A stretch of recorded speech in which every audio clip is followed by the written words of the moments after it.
चलिए स्टार्ट करें। Discriminating tariff policy, इसके ऊपर नोट करना है, मैंने कोई वर्ड नहीं छोड़ रहा जिससे आपके पूरे नंबर आए। Britishers exploit, Britishers exploit India through the device of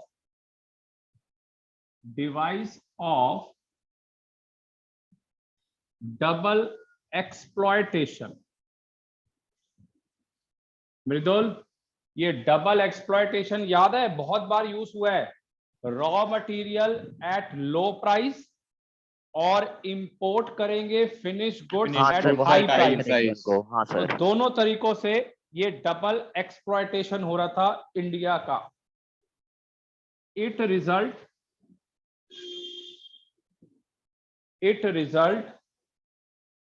in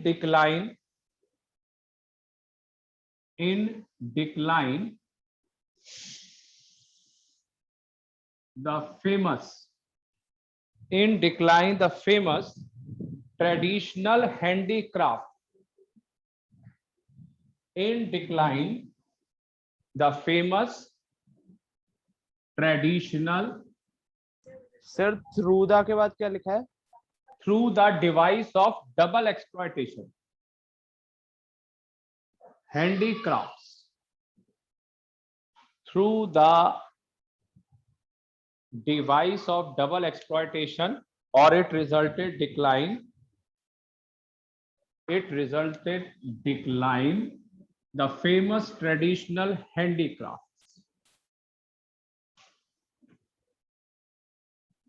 Britishers follow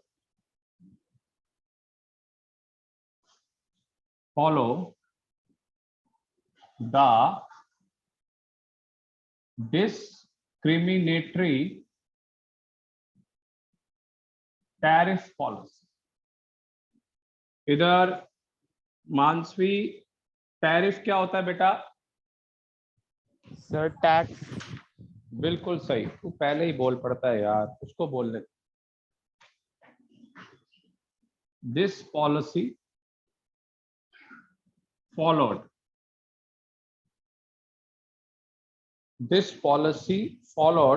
free export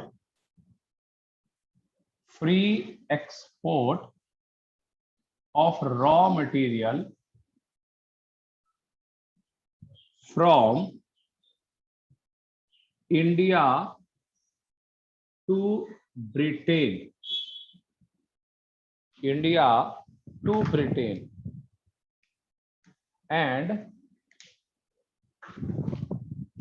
and free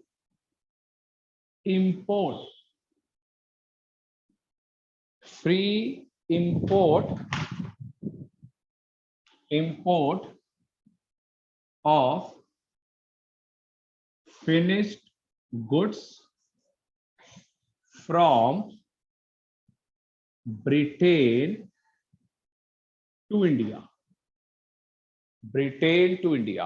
मतलब हम फॉलो कर रहे थे free export raw material India to Britain और free import finish goods from Britain to India. हम तो यही कह रहे थे कि हम रॉ मटेरियल दे रहे हैं और आप हमें बनाकर दीजिए। बट Britishers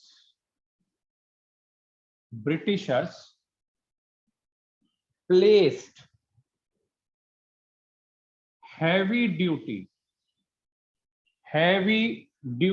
कितना इंपॉर्टेंट है, heavy duty on the export of Indian raw material handicraft। मतलब उसके ऊपर ड्यूटी चार्ज कर दी। Indian raw material handicraft in This way, India lose both domestic market as well as domestic market भी खत्म हो गई इंडिया की, as well as export market.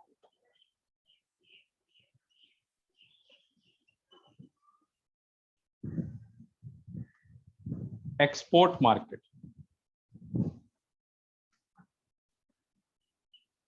Ultimately the handicraft market will decline.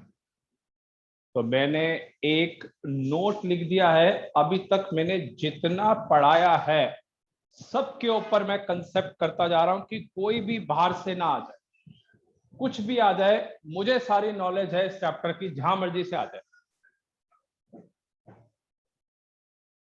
चलिए मृदुल बताइए बेटा, समझ आ गया? हाँ जी सर। निखिल, आयुष? सर इधर Yes, sir. ये डिवाइस ऑफ डबल एक्सप्लॉयटेशन का मतलब क्या है? बेटे डिवाइस ऑफ डबल एक्सप्लॉयटेशन वही है कि जो रॉ मटेरियल था वो इंडिया से जाता है और उसके ऊपर वो ड्यूटी लगाते हैं, तो इंडिया वालों को वो पैसे देने पड़ेंगे, और जब इंपोर्ट कराएंगे फिनिश गुड्स वो हाई रेट पे प्राइस होगा। तो दोनों तरफ से आयुष नुकसान है इंडिया को। तो हमारी है सर। डोमेस्टिक मार्केट भी खराब हो गई और साथ में फॉरेन मार्केट भी खराब हो गई। चलिए फटाफट नोट कर लीजिए, एक छोटा सर, सा कर और लिया। एक छोटा सा और कंसेप्ट कराना है इसमें, तब जाके हो गया सर। हाँ इंडस्ट्रियल सेक्टर खत्म हो जाएगा।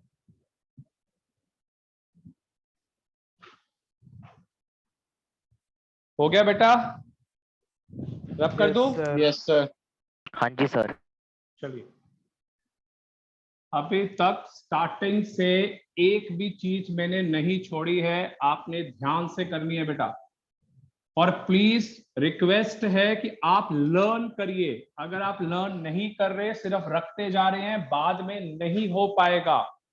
आई एम वंस अगेन रिपीटिंग, कम से कम 400 पेज बनेंगे इसके, कम से कम। तो 400 पेज 3, 4 या 5 डेज में रिवीजन नहीं हो सकते। उसके अलावा एटलीस्ट 20 से 25 सैंपल पेपर करने हैं।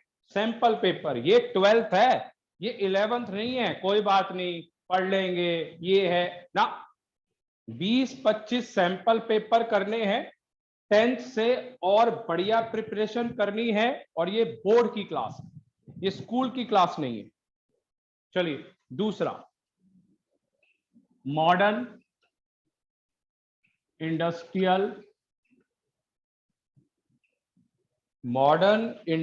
सेक्टर ड्यूरिंग द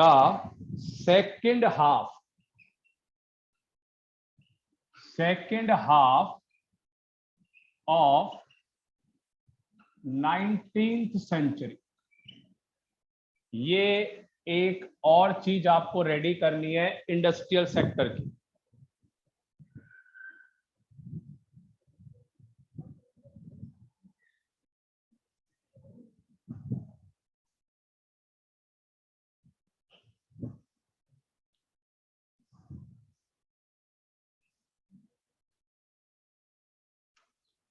चलिए छोटा छोटा चीज लिखेंगे जिससे हमारे को पता चल जाए। इस स्टेटमेंट का निखिल क्या मतलब है? स्टेटमेंट का बेटा बता। सर किसका? जो स्टेटमेंट लिखी है, ये स्टेटमेंट्स क्या है मैं बताता हूं। इसका मतलब ये है कि हमारी इंडिया में 1901 से लेकर 1950 तक, मतलब अप्रोक्सीमेटली नॉट एग्जैक्ट 50 इयर्स, 1947 तक मान के चलिए, उस टाइम पे क्या क्या इंडस्ट्रियल सेक्टर था इंडिया में। हमने अभी पीछे पढ़ा था कॉटन और जूट पे बड़ा फोकस था, जूट पे, इन दोनों चीजों के ऊपर। और भी चीजें थी जिसके ऊपर किया जा रहा था काम, तो कौन कौन सी थी लिखिए बेटा, स्टार्ट करते हैं। पहला, सर सर हाँ बेटा बोल। 19th सेंचुरी तो 1800 से 1900 वाली होती है ना? हाँ पूरी, मतलब जो ये कह सकता है बिफोर 1947 से पहले, बिफोर 1947 से पहले जो ब्रिटिशर्स का राज था उसके ऊपर बेटा। चलिए, ठीक है sir. established in this period,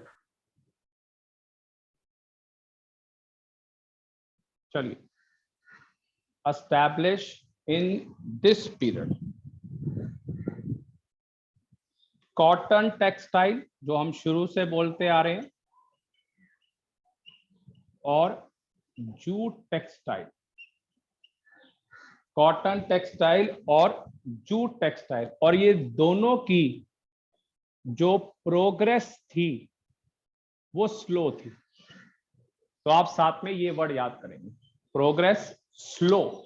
मैंने शुरू से कहा है आपको डीपली नहीं पढ़ना, मैं औरों की तरह नहीं पढ़ा रहा कि रट्टा लगवाऊंगा, डीपली नहीं पढ़ना।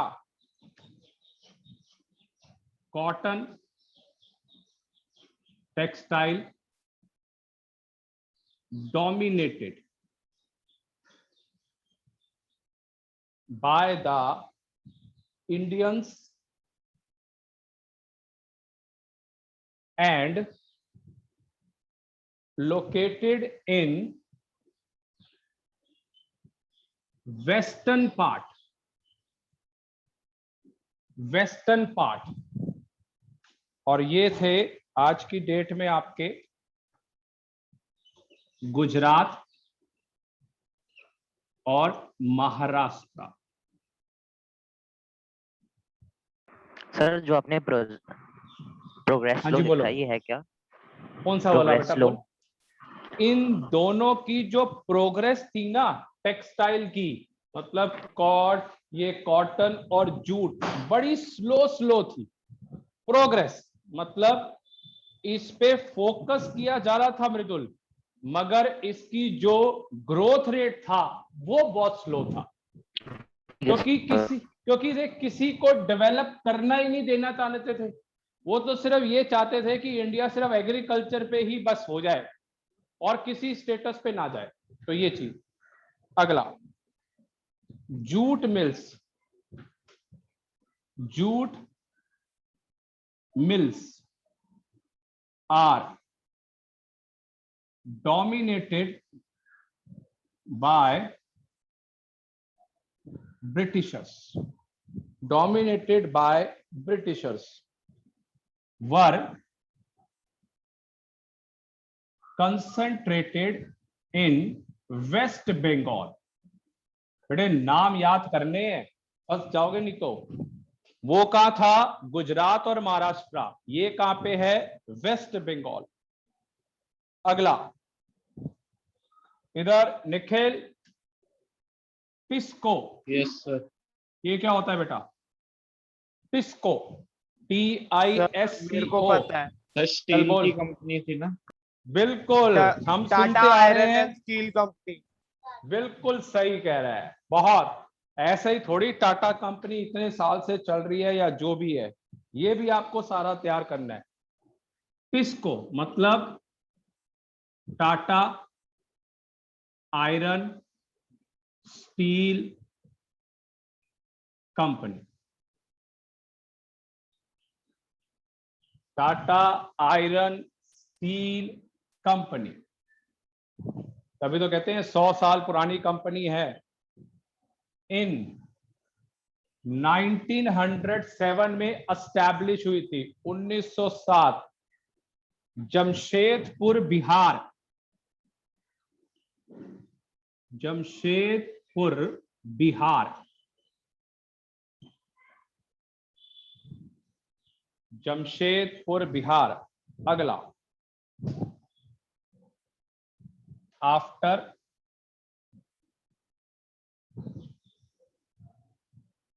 सेकेंड वर्ल्ड वॉर कब हुई थी भाई Ayush? Second world war 1939 to 1945। बिल्कुल सही कह रहा है, उन लेट 1940s में हुई थी और 4-5 साल चली थी। अदर इंडस्ट्रीज उस टाइम पे कौन कौन सी थी? अदर इंडस्ट्रीज जो जो स्टार्ट हुई थी, sugar, cement, paper etcetera. Sugar, cement, paper etcetera. तो ये अदर इंडस्ट्रियल सेक्टर जो मॉडर्नाइजेशन था बिफोर 1947 से पहले जूट और कॉटन पे प्रेफरेंस दिया जाता था। प्रोग्रेस स्लो था और उसके बाद मेन कॉटन टेक्सटाइल को डोमिनेट कर रहा था, इंडियंस कर रहे थे, और गुजरात और महाराष्ट्र में, और jute mills are dominated by British और वेस्ट बंगाल में। और टिस्को एस्टैब्लिश हुई थी, एस्टैब्लिश हुई थी 1907 जमशेदपुर बिहार। और सेकेंड वर्ल्ड वॉर के बाद अदर इंडस्ट्रीज आई जिसमें शुगर नई इंडस्ट्री स्टार्ट हुई, पेपर हुआ, सीमेंट हुआ, एसेट्रा। तो these are the modern industrial sector before 1947। चलिए बेटा फटाफट नोट कर लीजिए। किसी की भी आपने बहुत ज्यादा डीपली नहीं लर्न करना, मेरी बात ध्यान रखना, लर्न नहीं करना, सिर्फ छोटा छोटा पढ़िए बस, खत्म, और हम वहीं पे एक्सप्लेन करेंगे।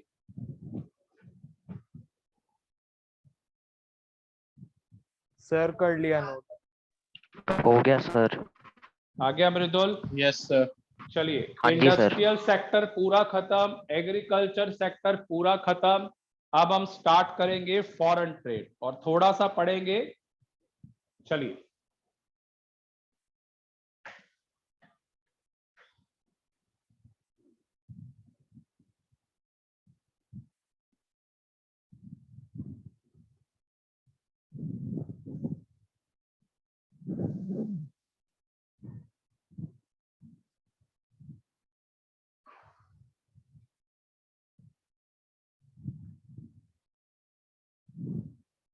हो गया बेटा? रब कर दूं? बताओ। Yes sir. ठीक है,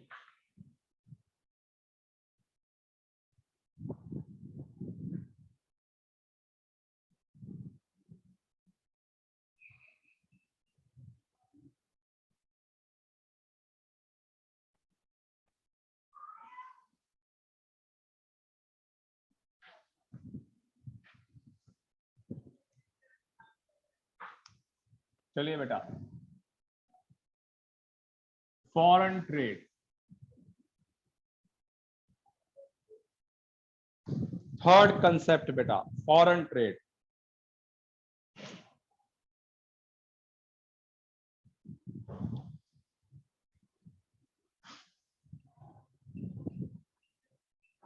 The policies adopted by the British government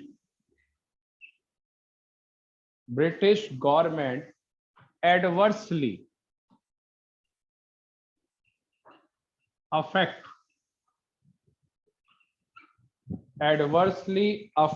the structure,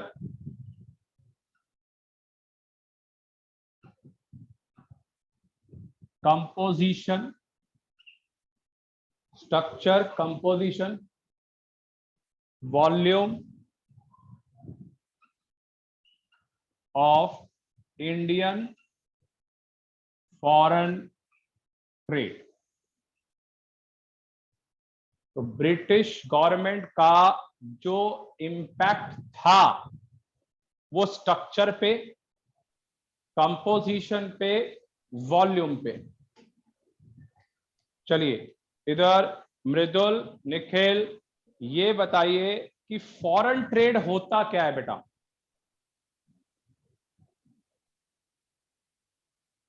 बताइए आयुष, फॉरेन ट्रेड क्या होता है बेटा? सर फॉरेन कंट्रीज में इंपोर्ट एक्सपोर्ट करना, बिजनेस करना। बिल्कुल बिल्कुल ठीक कह रहे हैं। फॉरेन ट्रेड का मतलब है एक्सपोर्ट इंपोर्ट करना, मेन वर्ड। बेटा ये छोटी छोटी बातें आपको याद रखनी है 12th स्टैंडर्ड के हिसाब से। अब आप थोड़े मैच्योर हो जाइए, नेक्स्ट ईयर आपको जाना है कॉलेज, और अगर आपको ऐसे इतनी लाइनों के बेसिक्स नहीं आएंगे तो शायद कॉलेज में आपको परेशानी होगी। चलिए, Indian foreign trade,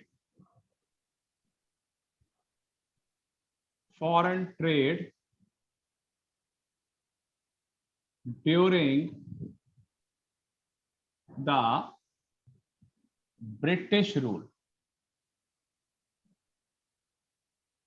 during the British rule.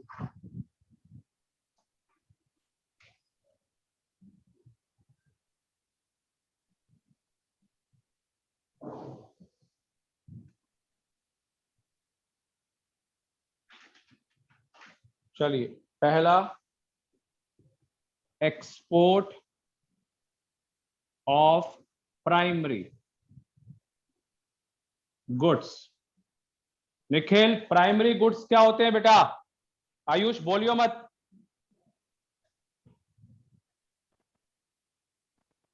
मृदुल, क्या होते हैं बेटा primary goods?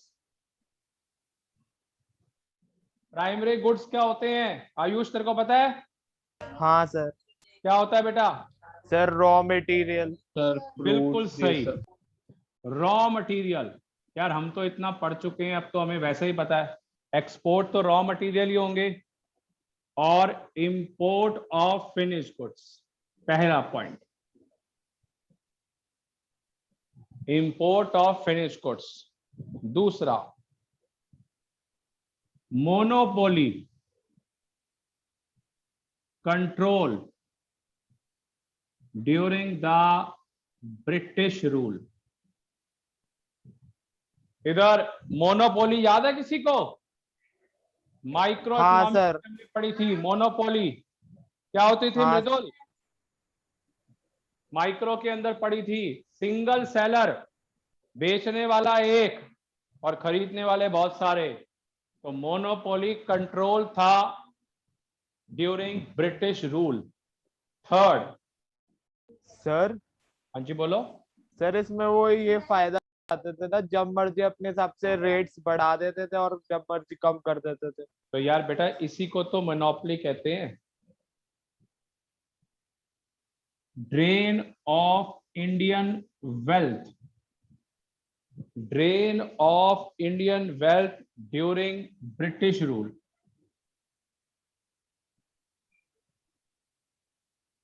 During British rule.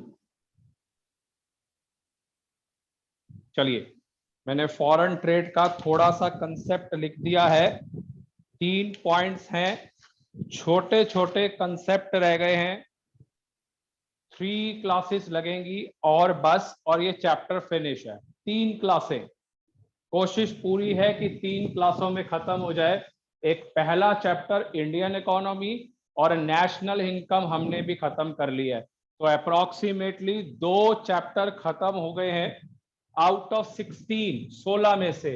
और अब अगले महीनों में और मेहनत करेंगे, कम से कम 2 चैप्टर खत्म हो हर महीने, कम से कम 2.5 हो जाए, 3 हो जाए, वेल एंड गुड। मगर कोर्स बहुत तेजी से खींचना पड़ेगा। फरवरी के लास्ट वीक में एग्जाम्स होंगे और सिर्फ 8 महीने रह गए, सिर्फ 8 महीने।